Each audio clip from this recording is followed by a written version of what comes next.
Toastmaster, fellow Toastmasters and honored guests. Like I said before, we've had plenty of guests here today. I am self-deceived because, well, there's a lot of reasons why I'm self-deceived. And I'll tell you how I found out that I'm self-deceived. I was reading this book called Leadership and Self-Deception. Has anybody ever read this book? No? It's a great book. I highly recommend this book. I've listened to it and read it twice already just this year. I have a goal of reading 36 books this year. I'm all about trying to improve myself, and I'm all about trying to learn better ways of doing things. So I'm going to give a book report about this book. But before I do, I want to ask you a question. How many people ride mass transit? What do you like the most about mass transit? Or should I say least about mass transit? I ride tracks, and I love downtown. Oh boy, I like sitting next to the smelliest homeless people. I love all the people's smells and different what do you call it? Idiosyncrasies, it would be. They're not carking at all. Many of you use that word kind of like Lawrence uses words. But my main goal on mass transit is to be able to sit on my own bench. To be able not to have somebody next to me, somebody that's bumping their hips into me, somebody who stinks. I like to be able to kind of, have my backpack on the bench and keep my area. So when people come in, they get on the tracks, and I'm always riding during high commuter times, I keep my backpack on the bench to the last possible moment. Why? Why do I do that? Because you're selfish and you want to take that seat. Exactly. I'm selfish. I don't want somebody to sit next to me, right? But is that the right way to be? Is that the right way to be? And it's not. If I were thinking out what this book calls in the box, if I was thinking out of the box, I would actually lift my backpack and invite people to sit down. If all the places were taken and somebody sat or needed a seat, I'd get up and offer my seat to them. And I have in the past. I do currently. But I like to sit in the handicap spot because it's just wide enough for one person with a butt like mine to sit comfortably. And so I sit in the handicap spot as much as I can. But that's the wrong way to be. And this book teaches that to be a leader, you have to think outside of the box. You have to get outside of the box. Now, how do you get in the box is the first thing. You treat people like objects. You don't treat people like people.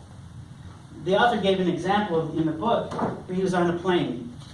Actually, it's kind of a story they tell, and one of the characters in the story is on a plane, and he has his briefcase on the plane seat next. As people are piling in, he does not want to look at him. He does not want to give up the seat next to him, because he wants to stretch out, just like I do. Well, vice versa, him and his wife were traveling, and they didn't get their plane tickets booked in early enough to reserve 2 seats next to each other. And so they're going to be forced to sit in different spots of the plane. Well, one lady saw that there was one spot next to her, and she was alone. So she stood up and said, well, if you both want to sit in my spot, you can sit together. I'll go find another place to sit. Now, the difference between the two is that the woman who offered her seat thought of the man and his wife as a person. And all he was thinking about is the people were objects. And so he changed his thinking a little bit.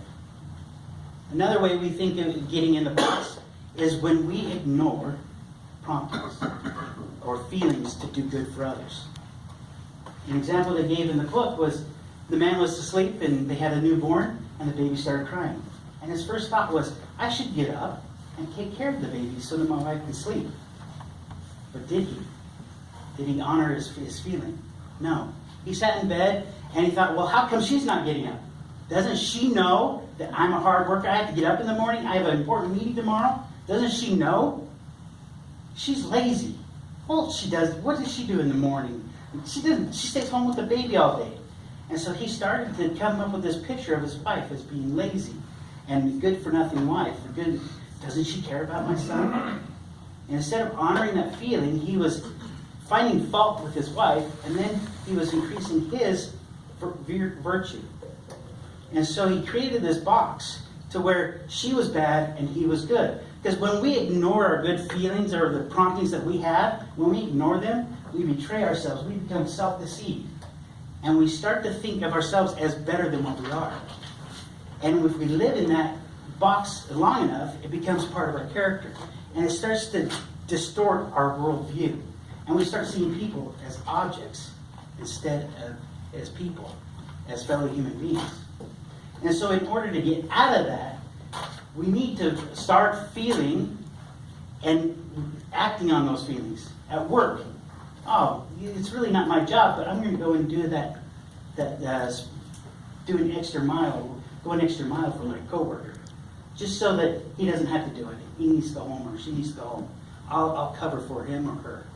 And when we start thinking about those things rather than about ourselves, we turn outward and we become out of the box thinkers.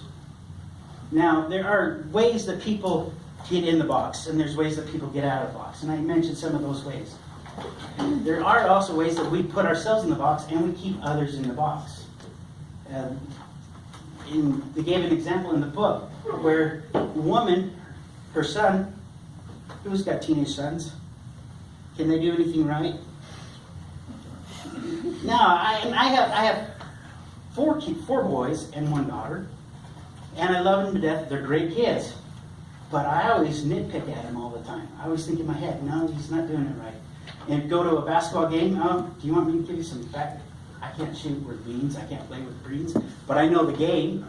And so I tell my kid, you know what you did wrong there? You know what you did? Instead of saying, no, you did great, I keep him in the box, and then he responds like, Dad, there's nothing that I can do that you like. I can't do anything well. And in the book, she talks about her son. Her son has to borrow the keys to the car. And because of their relationship, Mom doesn't like me, nothing I can do with mom will help make her like me anymore. He doesn't do anything right, so there's nothing I can do. He's just a bad kid. Well, he said, can I borrow the keys to the car? And she lent him the keys to the car. And she goes, well, I'll give you the keys as long as you be back by 10. And she watched all night long. She watched the clock. Oh, he's not going to be back by 10. He's not going to be back by 10. And she watched, and she just built up, he's a bad kid, or he doesn't follow through on his commitments. He's not going to do it. And she's justifying her feelings and projecting it onto her son. 10 clock rolls around, he screeches into the driveway, runs in, passes out the keys, and she says, oh, you barely got in by the skin of your pants. And instead of saying, good job, keeping commitment, she was negative towards him. And so it just reinforces that. And they call that colluding.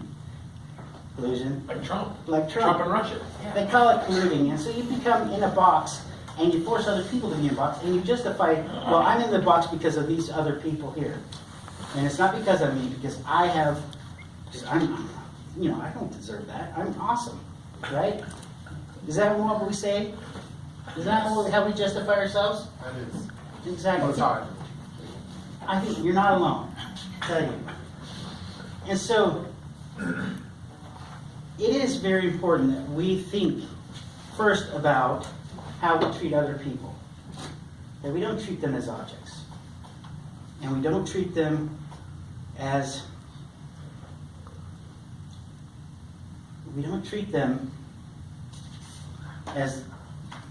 inhuman. We treat them as human beings. I think about an example in history and how can somebody do an atrocity towards another group of people or a person. And it's because they dehumanize them. They don't think them as people first. And that's how they do that. And to avoid getting in the box, avoid staying in the box, treat them as people, love them, and then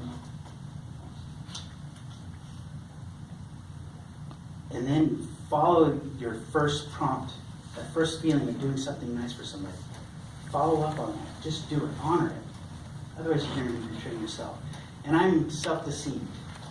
I can call myself Benedict Arnold. I betray myself all the time. I go against what I feel or what I believe I should be doing because I'm lazy, I'm a procrastinator, and I'm human. And we all are human. Thank you very much.